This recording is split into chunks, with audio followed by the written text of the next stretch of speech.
Voilà, c'est parti. Yeah. Alors, nous sommes en live. Hello à toutes et à tous. Bienvenue dans ce super live sur le temps du midi où j'ai le plaisir aujourd'hui d'inviter à nouveau, parce que c'est pas la première fois, ma grande amie Marion Guizet, qui est coach au féminin et qui aujourd'hui va aborder aussi la thématique de l'après-confinement, parce que ça a été une période, on va dire, étrange et surprenante pour beaucoup de monde. Ça a pu faire du bien à certains. Pour d'autres, ça a pu être énormément challengeant. Et d'autant plus, ça peut être challengeant si on est célibataire, si on est en couple, si on est en famille. Et en tout cas, toi, il me semble, Marion, et je vais te laisser la parole de toute façon, tu avais vraiment envie d'aborder cette période d'après-confinement pour aussi les personnes qui ont su peut-être retrouver un équilibre, un ancrage dans le fait de s'être retrouvé soi, cette opportunité de se retrouver soi durant le confinement, et comment il serait possible du coup de garder cet ancrage, cet alignement et puis aussi cette sérénité pour la suite. C'est bien ça? Ouais, complètement. En tout cas, je suis super contente d'être avec toi, Aurélie. Ça me fait trop plaisir. Et puis, je suis super contente d'être aussi parmi ta belle communauté. Donc, c'est un vrai plaisir aussi de pouvoir partager ce thème, parce que c'est vrai qu'on parle beaucoup du thème du confinement comme quelque chose qui a été assez difficile, voilà, plutôt par les médias, etc. Et de ce qu'on peut aussi entendre, hein, ça n'a pas été toujours de tout repos. Je pense qu'on a eu toutes nos phases, tous et toutes nos phases, c'est-à-dire les moments de qu'est-ce qui se passe, le déni, intégrer des nouvelles habitudes à mettre en place, de pouvoir dire mais en fait j'arrive à bien m'en sortir, ça se passe bien, et puis voilà, parce que nous sommes des aides d'habitude, et donc on peut pas dire que ça s'est mal passé ou bien passé. Souvent ce sont des vagues, hein, vu que ça a été sur une longue période. Donc on a eu différentes phases, comme après un choc culturel. Tu sais, quand tu rentres dans un nouveau pays, toi qui as aussi beaucoup voyagé, il y a le début, qu'est-ce que c'est que ça? Je connais pas trop la langue, je connais pas non plus la culture, et puis au fur et à mesure on s'adapte, tu vois, tout au long des semaines qui défilent, et puis on se recrée un petit peu notre nouvelles habitudes, notre nouvelle routine, j'ai envie de dire. Et c'est vrai qu'aujourd'hui je me suis dit, en fait, pourquoi pas parler justement bien de l'après-confinement pour les personnes qui ont peut-être bien vécu aussi le confinement. Et je pense à toutes les personnes qui ont peut-être plus une grande sensibilité, voilà, ça s'appelle la sensibilité par rapport aux autres, le fait de pas faire de transport tous les jours, le fait d'avoir un temps pour soi, de se retrouver. Moi, j'ai eu beaucoup dans les cercles de bienveillance que j'anime en ce moment, d'avoir cet effet de je peux enfin lâcher prise, respirer et sortir un peu de la roue du hamster. Et je pense que justement cet effet d'un peu de pleine respiration. D'ailleurs, voilà, j'aimerais bien aussi voir ça, un petit peu comment toi tu l'as vécu justement. Est-ce que tu as vécu aussi une forme de respiration ou pas? Ça serait intéressant de partager si tu veux. Écoute, en tout cas, moi, fondamentalement, ça n'a rien changé. En tout cas, ça n'a pas changé grand-chose à ma vie. Parce que j'ai déjà une activité où j'accompagne les femmes en couple à la maison. C'est ça. Donc, j'étais toujours à la maison. J'ai même envie de dire que mon activité a été même plus intense, parce que le conflit a mis en lumière aussi des fois des conflits latents dans la relation de couple. Et donc, forcément, j'ai eu plus d'appels, plus de sollicitations pour justement dire, Aurélie, comment il est possible de gérer ces crises, de gérer ces conflits, de gérer la vie à deux, la vie en famille. Et donc, moi, avec mon compagnon, ça s'est très bien passé. Ça a permis vraiment de tester aussi nos énergies. Donc, ça a été un challenge aussi. Hein. C'est comment, dans un espace quand même restreint, il est possible de cohabiter, de coopérer, de respecter le rythme de chacun, de respecter aussi son propre rythme à soi, hein, penser à ses propres besoins, aux besoins de l'autre. Donc, c'est aussi un challenge, mais c'est une belle aventure. Et d'ailleurs, toi, comment tu l'as vécu, toi, aussi? Écoute, justement, je parlais des différentes phases, et je pense que moi aussi, tu vois, j'ai eu ces différentes phases, ces phases au début, qu'est-ce qui se passe, tu vois, ça a été un petit peu, voilà. Au début, en fait, pour moi, c'était tellement rapide, si tu veux, où du jour au lendemain, voilà. Et au fur et à mesure, si tu veux, moi, dès les premiers jours, je me suis dit, mais comment ça peut être une opportunité, en fait? C'est tout de suite, je me suis dit, mais en fait, en quoi ça peut être une opportunité, et en quoi cette partie peut être peut-être la meilleure de ma vie? Et si c'était la meilleure partie de ma vie, qu'est-ce qui serait différent? Qu'est-ce que je m'autoriserais à vivre, en fait? Et c'est vraiment ce changement de paradigme qui permet de reprendre pouvoir un petit peu dans sa vie. Et c'est plus subir quelque chose, mais c'est de redevenir actrice, en fait. Actrice, acteur de notre réalité, puisqu'on la co-crée enfin, tout le temps avec nos pensées. Donc, c'est pouvoir revenir un petit peu à cet essentiel-là. Si tu veux, c'est comme ça que je l'ai vécu. À un moment donné, je me sentais aussi submergée par les médias, les WhatsApp, tout ce que je recevais, etc. Et là, je me suis dit, oulala, je sens que ça me prend trop d'espace et il était temps pour moi justement de pouvoir vraiment prendre du large, reprendre de la distance pour me réancrer dans mon quotidien, dans la réalité dans laquelle j'étais, comment je pouvais servir au mieux mes clientes. Et puis, j'avais vraiment cette idée, tu vois, je parlais de cercle de bienveillance, me dire, mais comment mes dons peuvent être au service de ce qui se passe aujourd'hui. Et on a tous, je pense, des dons, des talents, des forces naturelles. Et la mienne, je pense que c'est l'écoute et la bienveillance. Et je me suis dit, mais en fait, j'adorerais faire des cercles de femmes. Voilà. Donc, j'en parlerai plus à la fin.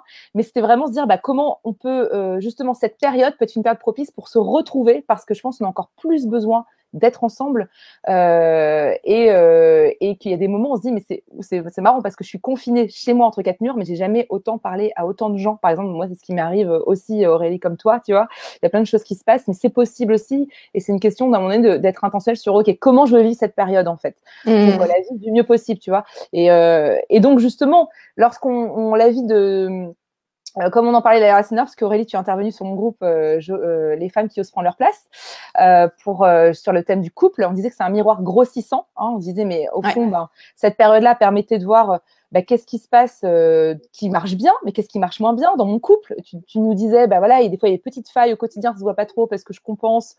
Voilà, je vais voir des copines, je sors, je prends un café, etc. Je vais au sport. Et là, on se retrouve face à ça et c'est une vraie opportunité de croissance pour le couple, pour la relation couple.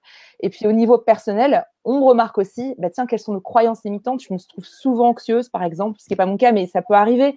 Ou alors, je dis, mais tiens, je suis un peu dans la roue du hamster. Moi, je sais que beaucoup de mes clients me disaient, mais moi, j'arrêtais pas de courir. Et cette période de déconfinement m'a permis, de confinement, justement, m'a permis de souffler et de sortir de cette roue et dire, mais en fait, je suis c'est hyper agréable de prendre mon temps et d'être plus dans mon féminin, c'est-à-dire dans ce côté, retour à l'écoute de soi, retour à l'être, moins au faire, moins à l'avoir, me dire, mais comment je veux me sentir en fait, qu'est-ce que c'est, comment j'ai envie de me traiter aujourd'hui, tu vois, tout ça c'est hyper intéressant parce que ça crée des nouvelles opportunités. Et ce que je disais, c'est situation exceptionnelle comme le confinement, opportunité exceptionnelle aussi quelque part de pouvoir justement aller de l'avant sur ce qui est important pour soi dans sa vie et ce qu'on veut vraiment co-créer. Et donc, voilà, tu veux dire quelque chose? En fait, c'est parce que c'est marrant, tu vois, quand t'as ripé, que t'as dit confinement ou t'as dit déconfinement et confinement, je me suis dit c'est intéressant parce que tout de suite je me suis dit peut-être qu'il y avait un confinement extérieur, mais c'est aussi une opportunité d'avoir un déconfinement intérieur. Oui, aussi, c'est ça. Tu vois, tout à fait. Un bon nettoyage de printemps, tu vois, où t'enlèves les poussières, t'enlèves les objets encombrants, les choses qui n'ont plus de sens. Et c'est ce qui, en tout cas, j'ai l'impression que ça s'est passé pour moi. C'est ce qui s'est passé aussi pour la plupart de mes clients. Je leur dis, mais c'est une opportunité incroyable que vous avez aussi de vous recentrer sur vos besoins, sur vos désirs, vos aspirations et vos rêves. Et du coup, elles ont eu une opportunité de faire plein de choses à l'intérieur de la maison qu'elles n'avaient pas eu l'occasion de faire depuis des semaines, voire des mois, parce que trop happées par l'extérieur. Exactement. Et je pense que ça a tout à fait cette notion de... D'ailleurs, tu sais, j'ai une de mes clientes qui m'a dit, Marion, j'ai vidé tous mes tiroirs. Ça y est, je me sens tellement plus... j'ai l'impression d'avoir une nouvelle chez moi, d'avoir une pièce en plus, quoi. Et c'est vraiment ça, c'est ce côté se déconfiner, mais de l'intérieur. Et tu vois, je réfléchissais en travaillant justement, à ce que j'allais vous présenter comme astuce concrète. Je me suis dit, mais j'ai fait une retraite de 10 jours Vipassana. Donc, c'est 10 jours de silence total. Je ne sais pas, pour ceux qui ne connaissent pas, en tout cas, c'est vraiment, on se retrouve, pendant 10 jours, on ne peut pas lire, on ne peut pas écrire, on ne peut pas parler à la personne, on ne peut pas la regarder dans les yeux. On a 2 repas et demi, on se lève à 4 heures du matin, on se couche à 9 heures, on a 10 heures de méditation, on se concentre 3 premiers jours juste sur les ailes du nez. Donc, tu peux voir le truc. On voit tout ce qui se passe dans notre tête. Et moi, je l'avais fait avec cette intention de me dire, mais je veux être au courant je veux être consciente de mes schémas, en fait. Parce que ce sont nos schémas qui nous mènent par le bout du nez, tu vois, nos croyances limitantes, je suis pas capable de monter ma boîte, je pourrai jamais être en couple, ça marchera jamais, etc. Et quand on se rend compte de ça, quand on crée cet espace justement de respiration avec soi, quand quand on peut plus, quelque part, quand tu disais compenser, tu vois, aller à droite, à gauche, par la nourriture, par plein de choses, en fait. Et c'est un retour à soi un petit peu forcé. Moi, j'avais fait il y a 2 ans à Vipassana et c'était une expérience majeure, vraiment de rencontre avec moi et de me rendre compte des schémas de pensée que j'avais. Et je me suis dit, mais en fait, ce qui se passe en confinement, on se retrouve face à soi, c'est une évidence. Au couple, à soi, et c'est une pensée de croissance. Voilà. Donc, c'était un peu le parallèle que je voulais faire.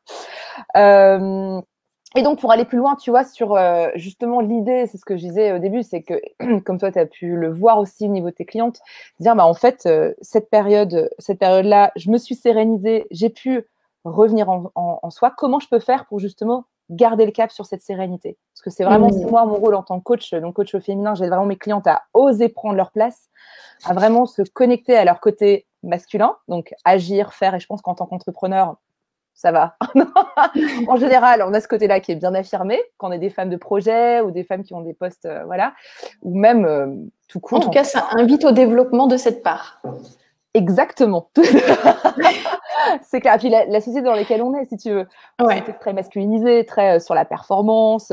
J'existe parce que je fais des choses ou parce que je gagne autant, par mon statut social. Et là, c'est un peu l'invitation au retour à l'être, comme je parlais aussi. Donc moi, c'est ce que j'aime dans mon coaching. Donc c'est le côté se reconnecter avec son intuition, avec l'écoute de son cœur, avec être dans le moment présent en fait, parce qu'il y a plein de richesses à juste être connecté ici et maintenant dans ce qui se passe pour moi et avec l'autre, ou voilà, dans mon travail, à la maison, etc.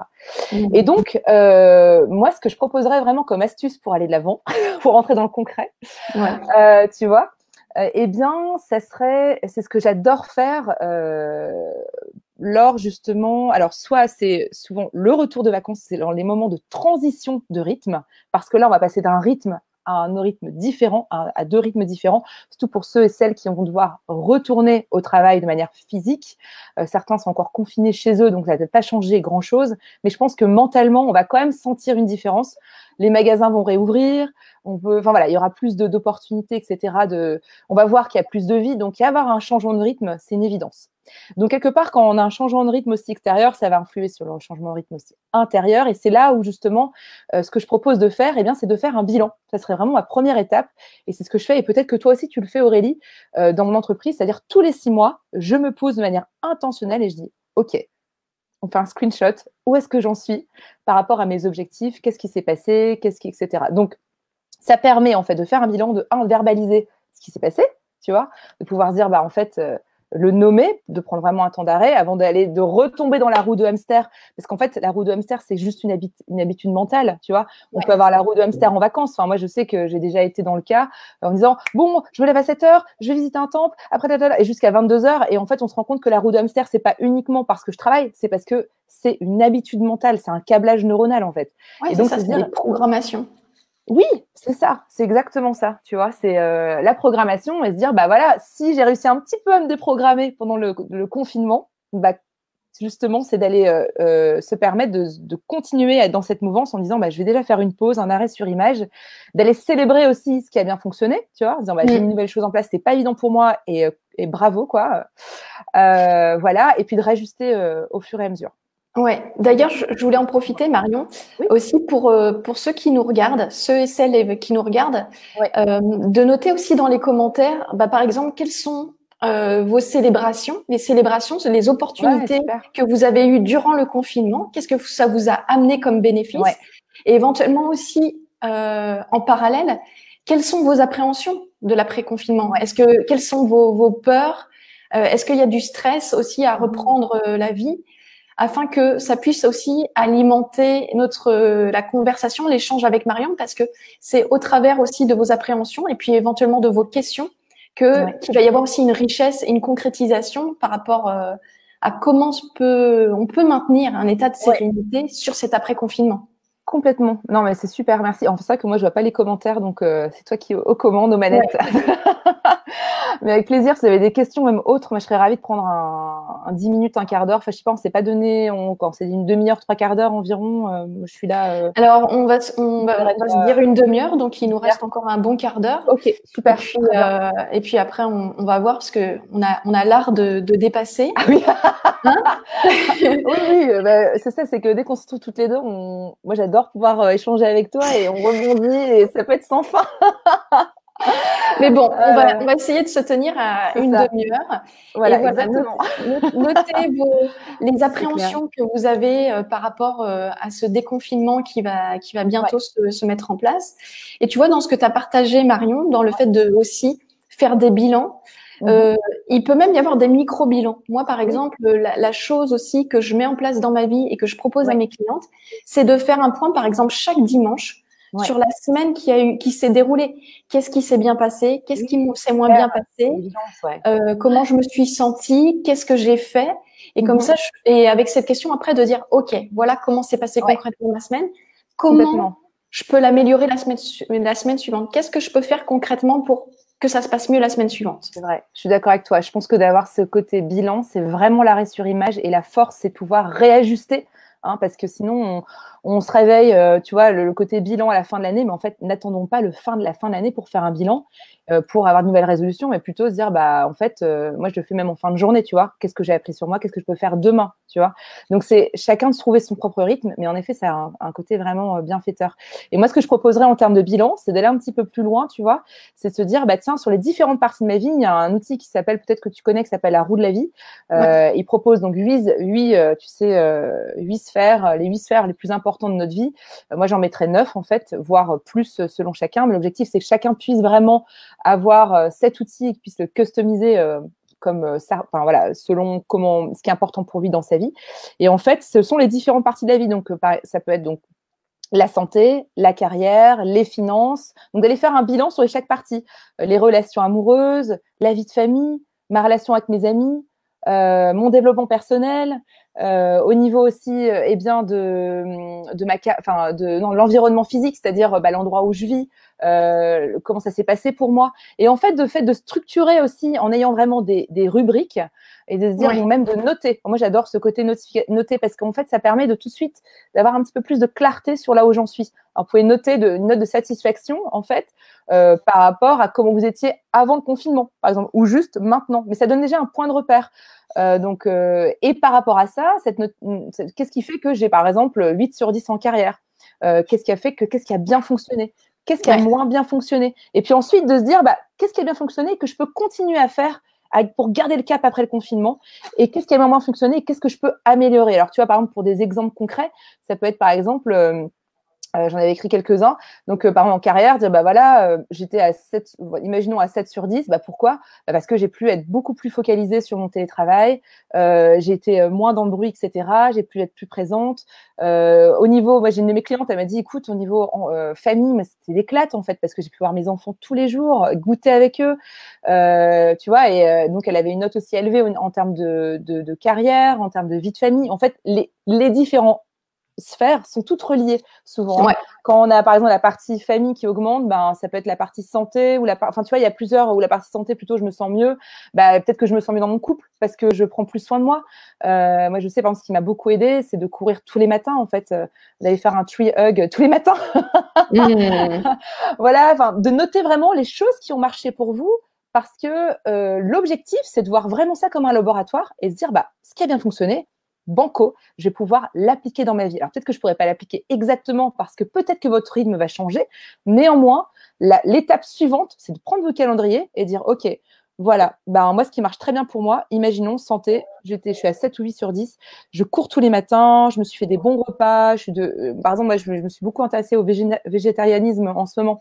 Voilà, et donc se dire, qu'est-ce que je peux mettre en place concrètement? Et de le noter dans le calendrier, tous les matins, je continue à courir, je continue à méditer, je mets un focus sur ma routine, tu vois, pour pouvoir continuer à aller de l'avant. Une de mes clientes, elle est allée voir sa manager il y a 2 jours et elle lui a dit, je souhaiterais un 4/5e parce que je sens que je suis beaucoup plus focus dans mon travail. Je me sens plus sereine et puis j'adore voir mes enfants grandir. Et puis on a trouvé ensemble les avantages, voilà, comment elle aura pu amener ça avec sa manager et ça s'est bien passé et elle aura certainement un go à 90%. Là, c'est ce qu'elle m'a dit, elle est super heureuse. Donc en fait, cette période de confinement a pu en plus prouver aux employeurs que vous êtes capable de pouvoir faire le télétravail. Donc ça, c'est un vrai plus. Si, par exemple, ça, c'est votre objectif de l'être, bien évidemment, ou de monter votre boîte, hein, comme nous, on le fait avec Aurélie, on a notre entreprise digitalisée. Donc ça, c'est, voilà. Et puis, surtout, se dire, ce qui fonctionne, continuons sur cette bonne vague, en fait, pour pouvoir aller de l'avant. Et ce qui n'a pas bien fonctionné, en disant, pourquoi ça n'a pas si bien fonctionné? Et qu'est-ce que je peux faire de différent? Donc, ça peut être, par exemple, j'ai senti que j'étais, voilà, au niveau de mon énergie, j'avais pas une super belle énergie. J'ai l'impression que je me sentais souvent des coups de mou, etc. Pourquoi? Je mangeais à des heures qui n'étaient pas… voilà, moi, je me suis rendu compte de la valeur de la nutrition. Par exemple, je prends pas de protéines le matin, tu vois. Et le fait de m'être rendu compte, je dis, maintenant, tous les matins, je prends des protéines. Enfin, c'est des petits pas ou des grands pas, mais chaque pas compte, en fait, et permet d'avoir un niveau d'énergie qui augmente. Parce que ce qui fait vraiment la qualité de notre vie, c'est pas forcément le nombre d'amis, la famille, etc. C'est votre niveau d'énergie, en fait, vital au quotidien, en fait. Et même d'aller encore plus loin, tu vois, le côté bilan.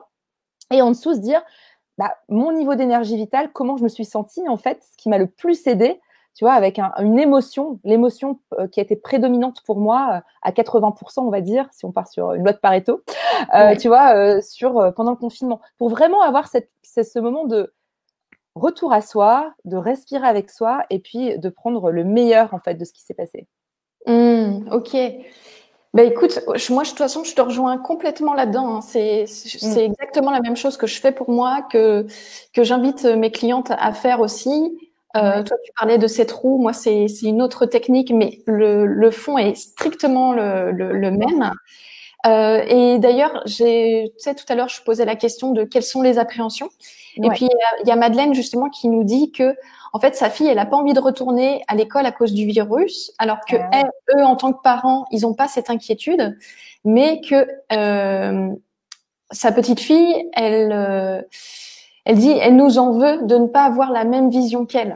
Donc, c'est vrai que c'est intéressant parce qu'il y a eu beaucoup aussi, en tout cas, je me dis, d'histoires, de matraquage médiatique et les enfants sont très éponges aussi de ça. C'est clair. Ouais, et donc, sûr. Si elle a une vision qui est, en tout cas pour moi, qui fait peur, qui peut être angoissante, c'est de voir aussi comment on peut raconter une nouvelle histoire aussi autour de ça. Et puis, je connais très bien Madeleine puisque voilà, c'est une de mes clientes et donc je sais que Madeleine, toi, aussi, tu as les ressources puisque la dernière fois déjà avec Marion, on en avait parlé encore une fois de l'EFT, technique de libération émotionnelle. Et ça aussi, Madeleine, tu sais que tu peux l'utiliser avec ta fille. En tout cas, ça, c'est un outil. Quand il y a des appréhensions par rapport à un événement, qu'il y a des angoisses, l'EFT est juste extraordinaire pour faire redescendre toutes ces émotions désagréables. Et puis après, travailler aussi cette projection. Je sais pas toi comment tu fais, Marion, mais en tout cas, moi, j'aime bien aussi proposer une espèce de préparation mentale. Comment on pourrait se créer dans notre tête un scénario où tout se passe bien dans l'idéal, en fait, pour pouvoir se mettre le focus sur ce qui peut aller de bien plutôt que de focuser sur ce qui angoisse. Ça, c'est sûr. Je suis d'accord avec toi et je pense que, ça, c'est une évidence. Je pense que la première chose, en effet, moi, je te rejoins là-dessus aussi, c'est d'abord d'aller valider l'émotion de la petite fille, enfin, ou de n'importe qui, ou de soi, hein, de se dire, t'as tout à fait le droit d'avoir peur, comment tu te sens, c'est où dans ton corps, enfin, vraiment d'aller pas dire non, c'est pas grave, c'est dire vraiment, ok, on va écouter ce qui se passe parce que, pour qu'elle puisse, parce que c'est aussi mon métier d'aider les femmes à pouvoir se connecter à leurs émotions. Donc, ça commence dès la plus jeune âge. Enfin, moi, je sais, des fois, on m'a pu me dire dans mon enfance, non, mais tu pleures, t'es fatiguée, va te coucher, en fait. Et je pense que c'était pas du tout en malveillance, hein, c'était juste parce qu'on ne savait peut-être pas comment gérer les émotions, etc. Et donc, se dire, voilà, on va prendre une opportunité pour se connecter cœur à cœur aussi. Tu vois, et de pouvoir dire, en fait, comment tu te sens, moi, voilà, et d'aider, et peut-être d'aider la petite fille je suis pas une spécialiste des enfants, mais néanmoins, d'aider à nommer, en nommant, est-ce que tu te sens triste, est-ce que tu te sens, t'as de la colère, ou tu te sens stressé, je le sens, tu sais, je suis avec toi. Enfin, je pense que c'est la première étape aussi, c'est de valider ça. Et ensuite, tout à fait, le FT, moi, j'adore aussi cet outil. Et on peut le faire sur les enfants pour qu'ils apprennent tout à le faire eux-mêmes. Ou le faire avec eux au début, enfin voilà. Et après, en effet, la visualisation positive, tu vois, quitte à créer un vision board ensemble, enfin de faire une activité familiale en disant comment on imaginerait notre monde de demain en fait, et comment on verrait, voilà, et puis de s'amuser à découper des images en rapport avec ce qu'on veut. Enfin, il y a tellement de possibilités, mais je suis d'accord avec toi, la visualisation créatrice, c'est quelque chose de de puissant. De très puissant. Et tu sais, tu as dit quelque chose d'important aussi, Marion, parce que justement, dans l'invitation à connecter avec l'autre pour voir comment, là, c'est une enfant, mais ça peut être un adulte aussi. Hein. Quand il y a un adulte qui a des angoisses, c'est comment on peut se connecter à l'autre pour l'inviter à verbaliser ses ressentis, ses émotions. Et pour moi, la première étape aussi, c'est de dire ok, je comprends, je te rejoins aussi dans ton univers, je comprends qu'est-ce qui peut se passer pour toi et je suis avec toi en effet. Le fait que l'autre se sente entendu, se sente écouté, et qu'il puisse être déjà rejoint dans son univers. Et après, à partir de là, ça pourrait être inviter justement l'autre à poser des questions. Ok, comment ça pourrait, comment tu pourrais imaginer justement la rentrée de manière à ce que ça se passe bien pour toi, en fait. C'est ça.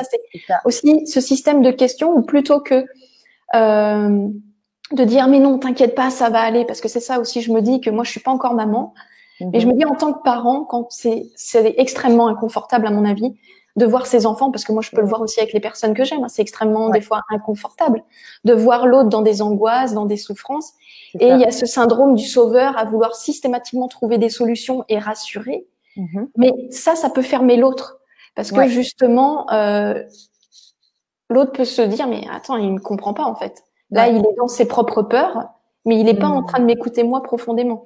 Donc, ça peut être déjà de rejoindre l'autre dans son univers et vraiment lui faire part de, ok, je comprends ce que tu ressens et c'est normal. Et ok, qu'est-ce qu'on pourrait trouver comme solution? Qu'est-ce qu'on pourrait mettre en place pour que ce soit plus confortable pour toi, en fait? C'est ça. Et je pense que pour rebondir sur ce que tu dis, tant qu'on n'a pas validé l'émotion qui se passe en soi, qui soit désagréable, il n'y aura pas d'espace pour autre chose. Exactement. Donc, dire, va mieux. Oui, mais moi, je me sens pas bien. Non, mais en fait, c'était intéressant de se dire, et moi, tiens, peut-être que c'est pas si confortable de voir mon enfant qui est comme ça. Et tiens, est-ce que je ferais pas un peu d'auto-empathie avec moi-même aussi en disant, ça me stresse aussi de voir mon enfant qui est stressé. Puis déjà d'aller soi-même, parce qu'il peut aussi y avoir un reflet, hein, et de vraiment se lâcher la grappe aussi sur tout doit être parfait, je dois tout le temps être de bonne humeur ou d'être positif pour mon enfant, dire je vais prendre un temps pour moi, respirer avec mes émotions, revenir en moi, aller écrire ce qui se passe en moi et peut-être et pour arriver plus disponible et lui permettre à cet enfant, à cette personne, à cette femme, à cet homme d'avoir l'espace nécessaire pour s'exprimer sans que ça doit être comme nous on a envie que ça soit, parce que ça vient aussi nous conforter de quelque chose en fait. Tu vois. Donc, et tu vois, sur ça, pendant les cercles de bienveillance, c'est un exercice qu'on a fait la semaine dernière. On a eu deux femmes qui sont venues et qui ont été prises submergées par des émotions.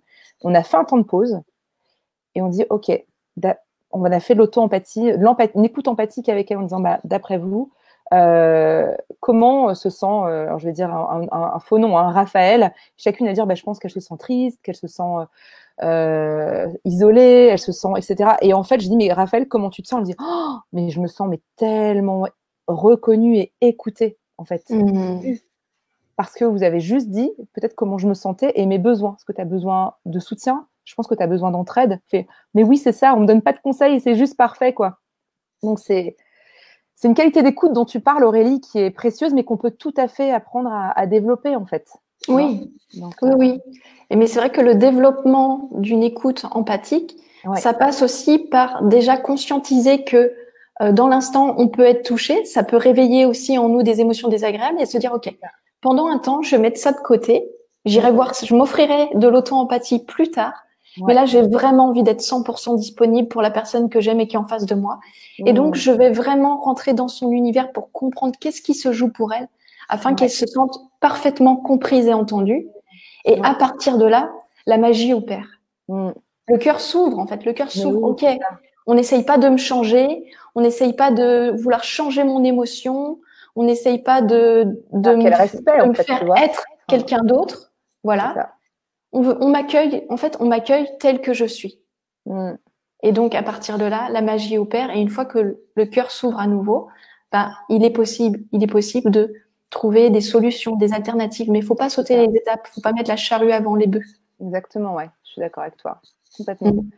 Et pour continuer sur les deux autres, entre guillemets, astuces à côté du bilan, moi, j'avais aussi, je me permets juste de finir là-dessus parce que, tu vois, je pense que ce qui peut aussi aider énormément, donc, 1, c'est faire le bilan. 2, c'est agir et acter, de vraiment mettre dans le calendrier parce qu'on dit, ah, je sens que ça me fait du bien. Et hop, on est repris dans notre routine, entre guillemets. Et là, j'ai vraiment, mais asseyez-vous et soyez, on dit en anglais, accountable. Donc, c'est vraiment, ayez même un partenaire, une amie qui est aussi motivée que vous, qui a vraiment aussi des objectifs de cœur, et puis gardez le cap toutes les deux, faites des bilans toutes les deux en disant, t'en es où cette semaine, comment ça s'est passé pour toi, ton yoga, ta méditation, etc., pour vous aider. Donc voilà, ça permet de se stimuler, de s'entraider. C'est ce qu'on fait nous dans le cercle de bienveillance aussi, en se voyant toutes les semaines. Et puis la dernière chose aussi, c'est vraiment, c'est se lâcher la grappe, quoi, parce qu'en fait, on a envie d'être au taquet tout le temps. Et comme les retours de vacances où les gens disent bon, j'ai plein d'énergie, ça y est, c'est parti. Bah en fait, non, changement de rythme. Donc ça peut être un petit peu aussi chahutant pour soi, dans ses propres rythmes intérieurs, etc. Son sommeil, on peut se voir, dire mais j'ai l'impression d'avoir moins d'énergie. Comment ça se fait? Bah oui, en fait, laissez-vous des respirations vraiment. Autorisez-vous d'avoir une période de transition aussi. Et éviter les gros rendez-vous ultra stratégiques, genre le 11 mai, quoi. Si vous pouvez, si vous avez un gros changement de rythme, en fait, vraiment donnez-vous cet espace de respiration avec vous-même, quoi. Donc, voilà. S'offrir douceur et bienveillance à soi pour commencer, en fait. Oui, voilà, exactement. Pour être capable de pouvoir l'offrir aux autres. Ouais. Parce que là, tu vois, dans ce que tu dis, il y a un truc important, c'est que je suis en train de remédier à ça aussi. Mais pour, on va dire, un très grand pourcentage de la population, on subit notre agenda, en fait. On subit notre agenda en ligne ou notre calendrier. Dès qu'il y a un espace vide dans l'agenda et qu'on nous sollicite, on se dit « Ah, on va combler le trou ». Ou alors les rendez-vous sont pris et toutes les petites tâches annexes, les tâches ménagères, les courses, tout ça, on va combler dans les vides qu'il y a dans l'agenda. Et après, tu dis, waouh! Mais en fait, j'ai une semaine de fou. J'ai une semaine de fou. Et il est où le temps pour moi pour faire ma méditation? Ou juste, moi, il y a un truc que j'adore, c'est me poser dans le canapé ou sur la terrasse et contemplation. Je regarde la nature. Là, en ce moment, j'ai un grand espace vert avec des chevaux. Des fois, mais je peux passer 10 minutes, un quart d'heure comme ça. Je regarde les chevaux. Moi, je viens dans ton salon regarder les chevaux aussi. Il n'y a pas très longtemps, j'étais dans mon canapé. J'ai 2 orchidées. Je regardais la beauté des pétales de mes orchidées comme ça pendant 10 minutes. J'adore contempler. Et c'est des moments mais hyper beaux, hyper ressourçants qui invitent aussi, qui ressourcent. Et puis qui invitent à la créativité, à l'inspiration. Exactement, Donc, plutôt que de subir son agenda, ce qui est important, c'est, dites-vous, déjà d'ici la semaine prochaine et les semaines suivantes, bloquez en avance des plages horaires semaine par semaine, où vous allez avoir un espace de libre. En fait, vous prenez des rendez-vous avec vous-même. Exactement. Parce que sinon, dès qu'il y a un espace blanc, vous allez vouloir le combler en faisant quelque chose. Donc, prenez un rendez-vous, vous bloquez un créneau horaire de 1 demi-heure, 1 heure, 2 heures, plusieurs fois par semaine, et vous marquez rendez-vous avec moi-même. Et comme ça, c'est des créneaux qui vont pas être bouchés par une énième sollicitation d'urgence ou d'imprévu. Et ça fait du bien. Exactement. Et tu vois, c'est un peu la notion de se dater, quoi. Tu vois? C'est la date avec moi-même. Si je devais rencontrer l'homme de ma vie ce soir, je lui dirais pas non, je peux pas en fait parce que tu vois, faut que je finisse mon article. Enfin, c'est même pas, c'est hors de question en fait. On y va. Et c'est pareil, c'est se dire en fait, je me chouchoute parce que vous êtes en fait votre premier compagnon de vie et la première personne avec qui vous allez vivre en plus toute votre vie. Donc autant que ça se passe le mieux possible. Et c'est ça, c'est d'avoir vraiment cette notion de se faire du bien, tout simplement, de respirer. Tu parles de contemplation, mais ça me parle beaucoup aussi, et d'avoir un temps pour soi.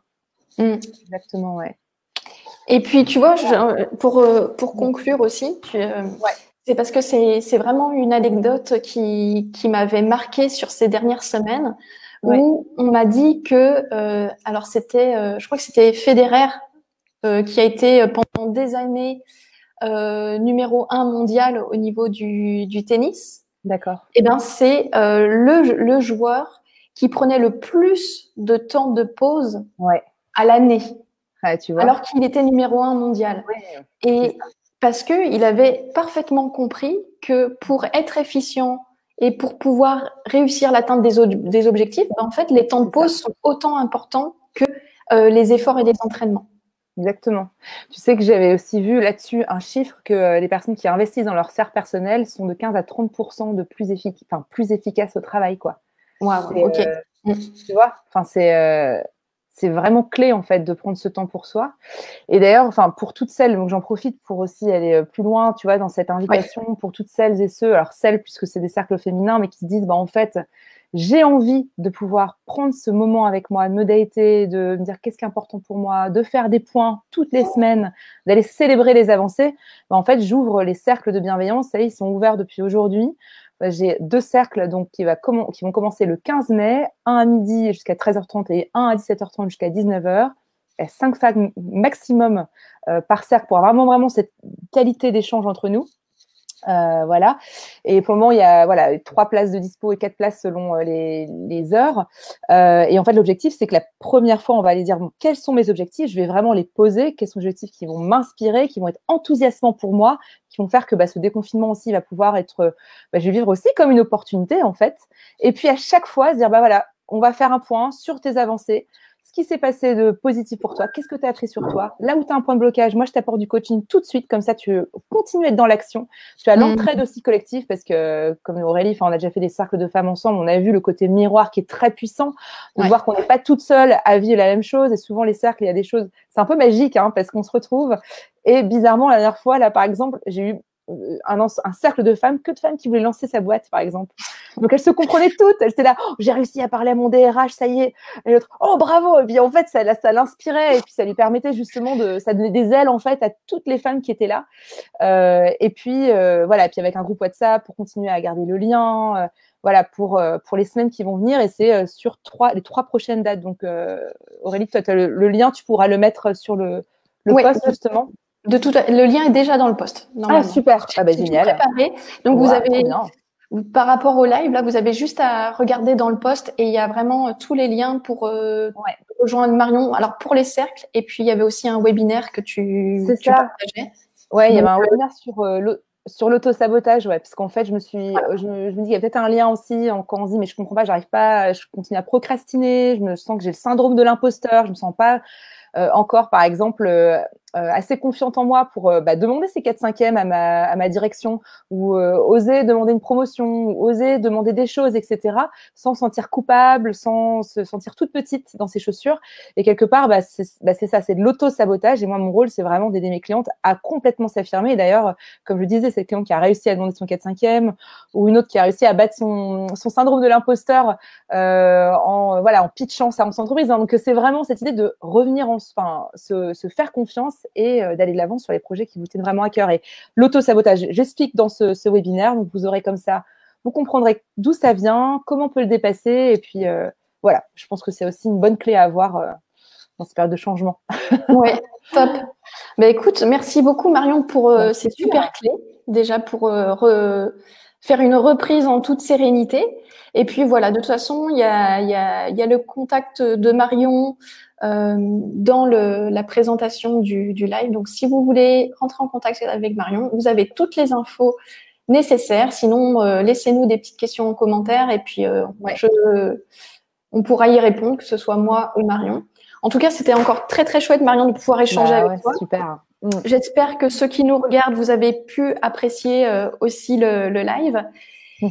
Et puis, est-ce qu'il y a un dernier mot que tu veux partager, Marion, avant de… écoute, moi j'étais ravie d'être avec toi, Aurélie. C'est toujours aussi un vrai plaisir de partager ce moment ensemble. Et puis pour tous toutes celles qui nous regardent, je vous souhaite vraiment de continuer à vous faire du bien, en fait, tout simplement, parce que vous avez pris sur vous et puis de surfer sur cette belle vague et d'aller de l'avant. Et avec grand plaisir, si vous avez vous avez des questions ou autres, je serais ravie de vous répondre. Super. Voilà. Eh bien, belle journée à toutes et à tous. Il y a Madeleine qui nous remercie. Donc, merci Madeleine aussi d'avoir participé. Et à très bientôt. Bye. À bientôt.